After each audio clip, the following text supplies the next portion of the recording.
Hello, my friends. My name is Jim Macauley, and as you know by now, I am a candidate here in California's 20th Congressional District.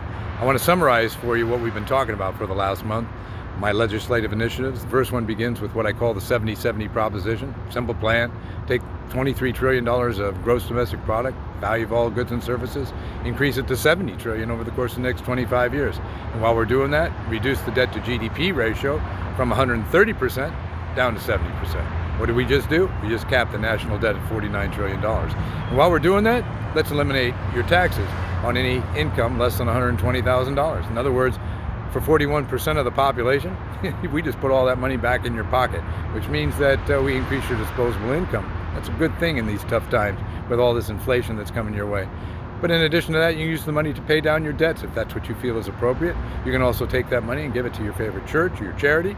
And if you want to invest whatever's there, you can do that as well. But you're probably not going to need to do that, because I'm also talking about taking that 15.3% of every dollar you make from the time you're 16 years of age to the time you're 70 and giving you the opportunity to put it into the U.S. financial markets. I want to give you a choice, another choice. You need to save for your retirement, but you ought to have the ability to make money on your money. So I want to give you that opportunity. Over the course of a 50-year working career, my guess is you become financially independent. If it turns out you don't, the wealthiest people in the country will be there to help you out and take care of you, just like they're there for us today. So the bottom line is this: you got a free shot. Enjoy it. America's a great place. Go do your best and live the American dream.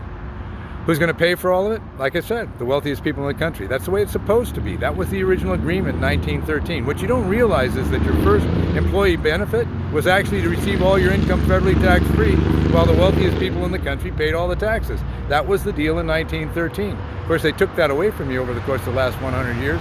I want to give it back to you. Is it going to affect the wealthy? Not a whole bunch. They already control $90 trillion of the $115 trillion worth of net worth, so we ought to be okay. Yesterday, I also talked about what I call the Pelstein Amendment. It happens to be a term limit proposal based on some things that I believe. Take a look at it. Tomorrow, we're going to talk about energy independence and gasoline prices. Stick with me. I got a plan that you're going to like.